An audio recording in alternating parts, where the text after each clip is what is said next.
pwede pa kayong salbahin. Panay kayo salbahe. Yun yung conclusion. Kaya nag-self-destruct kayo. Hindi ka aabot, Marcos, ng 2028. Hindi. Nakikita ko hindi kayo aabot ng 2028. Hanggang January na lang kayo. Kung pwede pa, lumagpas kayo, February, abito February. Basta definitely by March, wala ka na. Ito ang Istorya Pinas. Kayo masunod, AFP. Tao kayo ng taong bayan. Pinapasweldoan kayo ng taong bayan. O yan, inciting na naman. Sige, kaso kayo ng kaso, okay lang. Bato nyo sa akin lahat. You are weaponizing the Revised Penal Code, all Philippine laws, and the Constitution, against me, against the Filipino people. And that should end. Hindi na pwede yung playbook ninyo na ginawa nyo kay Bantag. Bababa si Bantag. Bababa yan. Bantag. DG Bantag. Manda ka. Pagka ito, nagsabay-sabay, sumama ka, bumaba ka, bigyan ka namin ng safe conduct pass. Bigyan ka ng PNP ng safe conduct pass. Tebes, bumaba ka. Bigyan ka rin ng safe conduct pass. Lumabas kayo. Pero walang promise ng ng posisyon, ha? Gagawin nyo lang to para sa taong bayan, You shout out. Inciting to sedition naman. Pangatlo, sige, bahala kayo. Kasuhan nyo ko ng kasuhan. Sino tinakot nyo? Ang hudyat is, hinihintay ko nga yung warrant of arrest eh. Hinihintay ko, yun yung hudyat ko eh. No? Subukan nyo. Kasi hindi ako magtatago. Lalabas ako. Papakita ko sarili ko. Ay, pusasan nyo ko. Sino tinakot nyo? Manggago. Kayo ang nagbabiolate ng batas. Kayo ang ng konstitusyon. Bumaboy. Kayong bumaboy ng mga agency, kayo bumaboy ng mga tao. Pati yung mga Pilipino ngayon nagbablog, putya bayaran. Anong klase yan? Sinira ninyo yung moral fiber ng taong bayan. And now we have a hard job to correct that. Sinira nyo eh. Ang pinag-usapan nga namin, aayusin ba natin to na yung mga vlogger na yun paparusahan kasama ng mga na conspiring to commit plunder kasi tumatanggain pera, o whatever. So, mag-iikot ang gulong. Kaya sinasabi ko sa inyo, mga vlogger na bayaran, mga troll. Screenshot lang ngayon ang nangyayari. Pero pagdating ng malapit na, takdang araw, malapit na, kayo ay sasamain. Kaya magbagong buhay kayo. Mga Pilipinong halang ang bituka, mga Pilipinong walang kakwenta-kwenta. Because hindi pwedeng mangyari na ang Pilipino ay mauuwi sa mga bangag, mauuwi sa mga walang katorya-toryang Pilipino na pera lang ang habol, pera-pera lang kayo, mga plunderer, mga komunista, tatapusin namin to. Hindi, hanggang buhay ako. Kaya patayin nyo ako. Maraming kagaya ko, lalabas. Maraming kagaya ko. Ano kala ninyo, biro-biro ito? Babanatan nyo pa ako ng inciting to sedition. Ay, lako. Kaya sabi ko, wag na, ayo. Tapos sabi, hindi, serious kami para para makalabang ka. Hindi, ang laban nito, wala na. Tuloy-tuloy ito na tatapusin to. Kasi yung problema, pag ako, nakisakay ako sa ninyo, sa gusto nyong sistema, ba't nare-respetuhin yan, yung batas na yan, kung kayo mismo binaboy nyo? Anong klase kayo? Dalawang double standard? Ha? Kayo nagnanakaw, ang dami yung ninakaw, kinulimbat, nagdodroga ka, Malacanang. Tapos nun nagbabait kayo ng mga troll, dapat yan, death penalty din yung mag-maintain ng troll farm. Ha? Death penalty din yan. Pagka lumabok ang taong bayan at sinuportahan ang bagong administration, ay good luck sa inyo. Because if I will be there to advise, Madam President, if I will be there to advise, I will advise you a lot of things. There are a lot of things to do. Ang daming dapat ayusin. Congress, wala na yung party list. Kaya sorry doon sa mga tumatakbo, Sorry.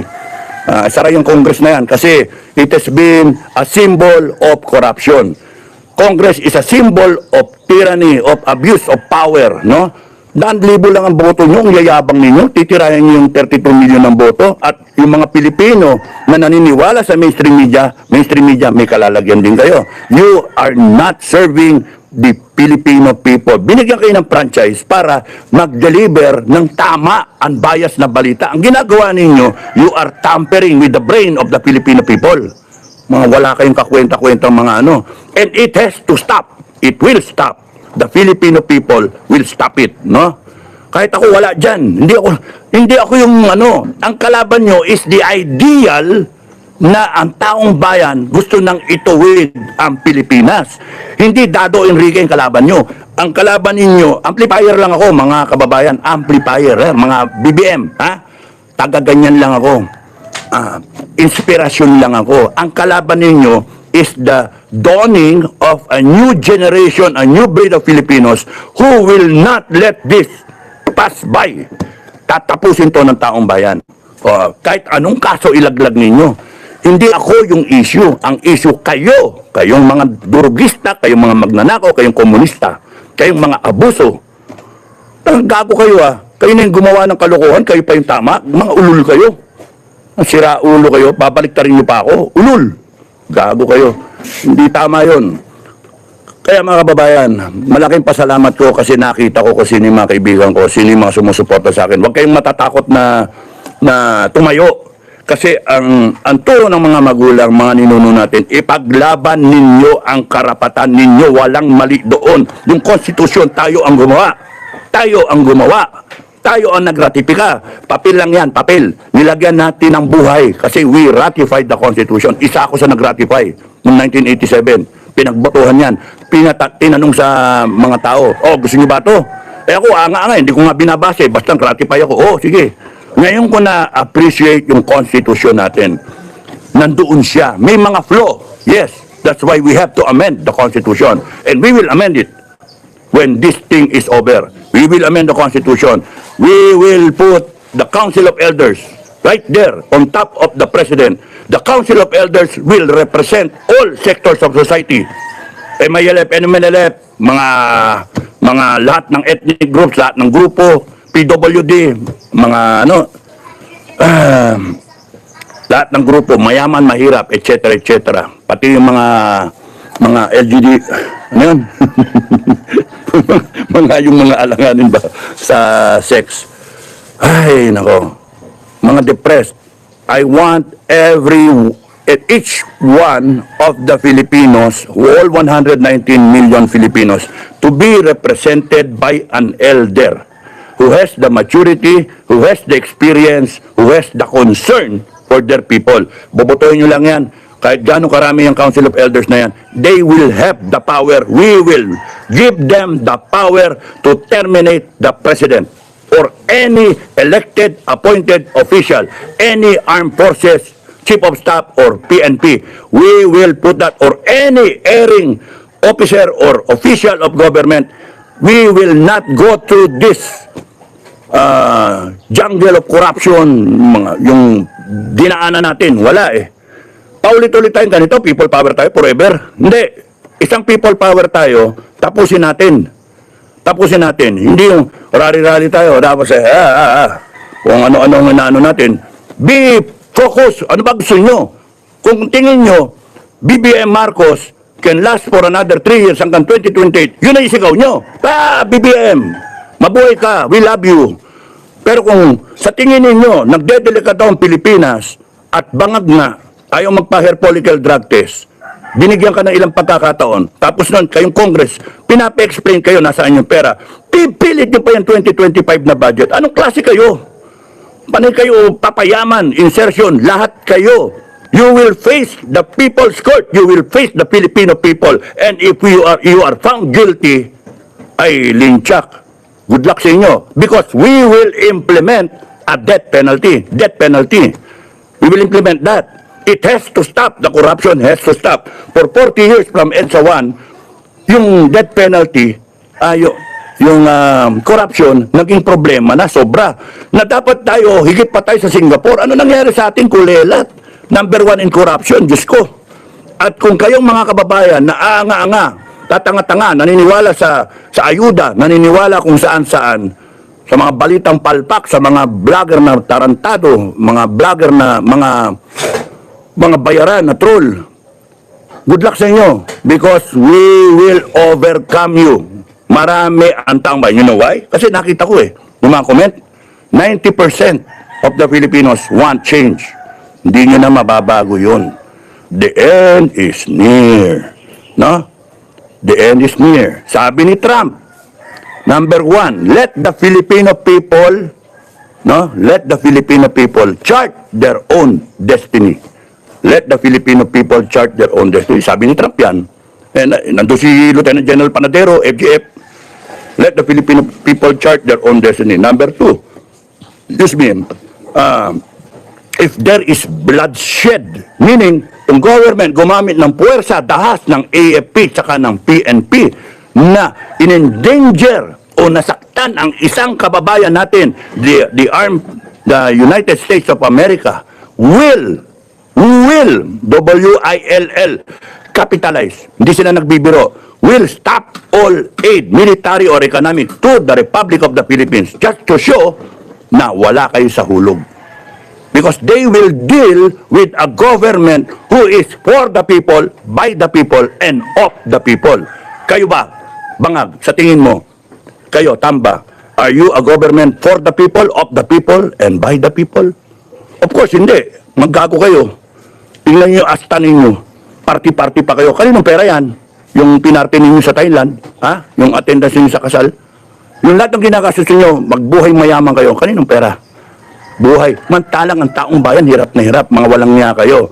Kaya mga kababayan, ewan ko sa inyo. Ewan ko sa inyo. Basta ako pupunta ako sa kalsada. Ha? Haharapin ko yan. Ilabas ninyo. Please, DOJ, ilabas ninyo. Ha? Yung warrant of arrest ko. Lalabas ako. Pupunta ako. Yun yung hudyat ko eh. Ipilit ninyo magkaroon ng warrant of arrest. Kaya nga meron kayong sinasabing magtago na lang ako, asylum, kasi yun yung playbook ninyo. Pag tumago ako, labasan nyo warrant of arrest. Ha? Hindi kayo nagre-respeto sa proseso. Kaya ako nanahimik, gusto kong makita. Itong gobyerno na to, naniniwala pa ba sa proseso? Hindi eh. Gago kayo eh. No? Kaya lubos-lubusin niya yung pagkagago ninyo. Lubos-lubusin nyo na. Kasi bilang na ang araw nyo. Talagang bilang na ang araw, self-destruct kayo eh. Bibigyan nyo ako ng importansya. Sinabi naman sa inyo, sino ba ako para bigyan nyo ng importansya? Tapos sisiraan nyo ako. Gago! Gago, you just don't get it. Mga tao kayo, just don't get it. Ang issue kayo, hindi ako. Ha? Inciting to sedition, wala yun, dismiss yan. Kung susundin natin yung proseso, kung susundin natin anong tawag doon, rules of evidence, no? Susundin natin yung due process. Wala yan, dismiss. Kaya mga kababayan, huwag kayong mag-alala. Ako hindi nag-aalala eh. Ako yung kinasuhan. Huwag kayong mag-alala. Hindi ako nag-aalala eh. Tawa-tawa. Meron akong mga video na dapat nung ko pa in-upload. Araw-araw kasi meron akong mga video. Hindi ko just to protect the people na pinupuntahan ko kung nasaan ako. Ayokong madamay itong mga taong, mga FGF na kasama ko. Kaya nakakatuwa nga, saya-saya namin. Kagabi pinapanood namin yung mga video eh. Kasi kinukunan ko si Bukay, hindi niya alam, nag-discuss kami. Kaya nga, yung nagkasama kami nung, kailan ba yun?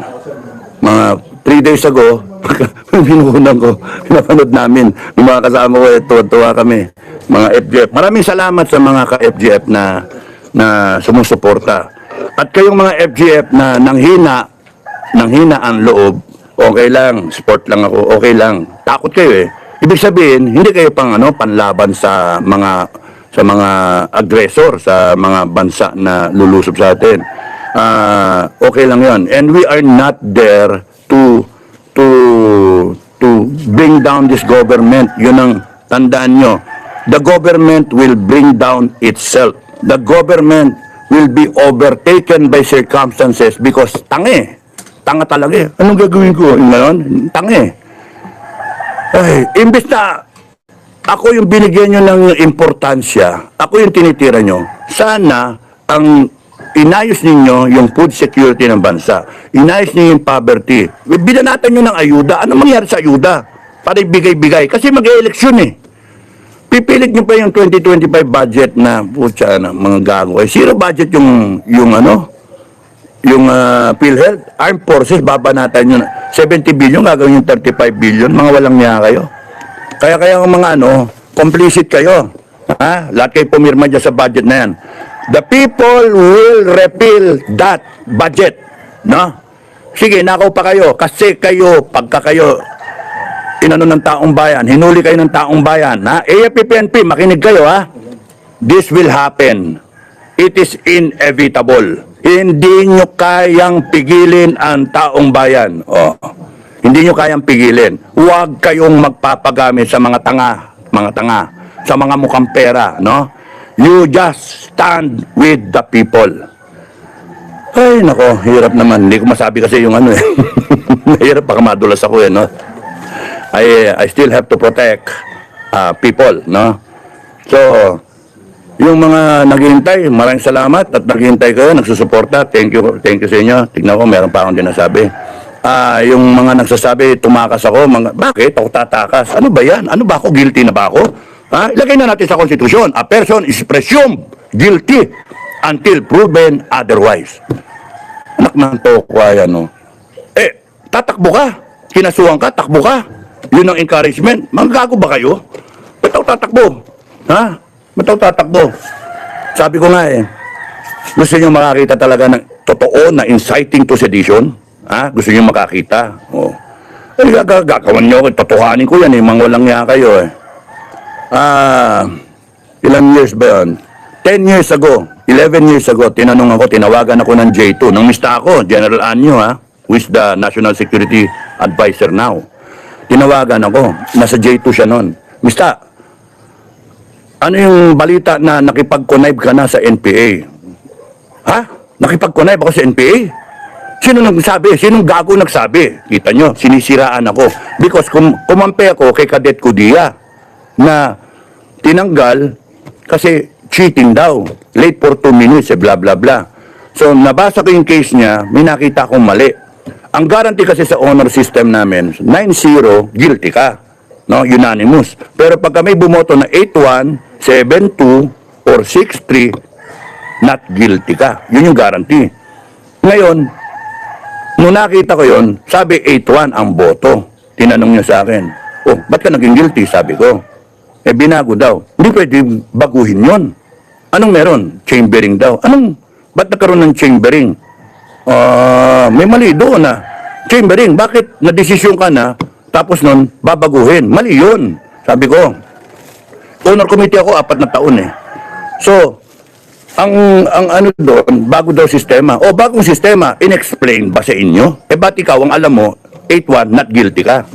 O bakit kinakailangan baguhin? Ibig sabihin, nagkaroon ng 8-1 kasi binago So, naging 9-0. Yung report, deceiving yung honor committee kasi ang report, wala yung 8-1, 9-0, guilty. Yun yung pinirmahan ng mga inosente na superintendent at commandant. Yun yung nakita nila. Wala yung 8-1. So, lying yung honor committee.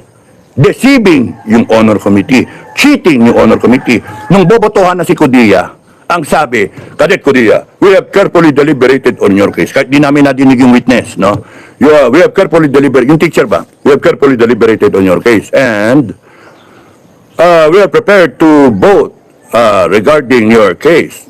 Do you have anything else to say? Binabasa lang yun, ball files yun tawag. Ibig sabihin, handed through the years na yun, 19 kopong-kopong pa yun, binabasa. Ganun din sa amin So, 1983, ganun na. Ito, 2014. So, ganun pa rin, binabasa lang yun. So, do you have anything else to say? None, sir. Except for yung teacher, kung pwede hintayin na lang natin para personally madinig nyo yung storya niya, hindi yung telephone lang. Kasi pag telephone lang, limited yung time allotted para ma-imbestigahan ng gusto yung teacher. It is the right of the defendant, Kudia, na yung he be given all the leeway to present his witness. Ang witness niya yung teacher. Kung bakit siya late for 2 minutes. So, yun, blah, blah, blah, blah. No. Before we vote on your case, do you know how we vote here? Tapos yes, sabi ni Cadet Kudia. Anyway, just to re-inform you, you need just one vote to be voted, to be acquitted. You just need one vote, one dissenting vote para acquitted ka. So 8-1, not guilty ka. So if you are have nothing else to say, can we excuse you while we take a vote? Yes, sir. Labas. Si Kudia, feeling niya, not guilty siya. Nagbotohan. Sabi, let's take a vote. Sabi, labasan ngayon yung sheet. Tapos nun, boto, nung binilang, the score is 8-1, not guilty. Ang sabi nung chairman, presiding, dalawa yung chairman, ako po lang, sabi ng chairman, to the chamber, to the executive room. Sila lang, mga voting member, ang nandoon. Yung recorder, wala. Anong klaseng trial yan? Kangaroo court? Wala yung ano. Paano naging sistema yon na pagka hindi kayo sang-ayon doon sa boto na 8-1, magiging 9-0 kasi babaguhin ninyo at ipe-pressure ninyo yung kadete na bumoto ng 1. Kaya nga secret ballot para walang istorya, walang pressure, kung walang takot na bumoto ka na not guilty. Kung feeling mo, not guilty. Sa mga yung 8-1 naging 9-0. Tapos nung tinawag si Kudiya, guilty ka. Guilty ka. Nung pagkatapos nung session, nung trial, nakausap niya yung tao na bumoto ng not guilty. Ba't naman ganun? Sorry Bok, not guilty talaga binoto ko sa iyo. 8-1 talaga yan. Kaso naging guilty kasi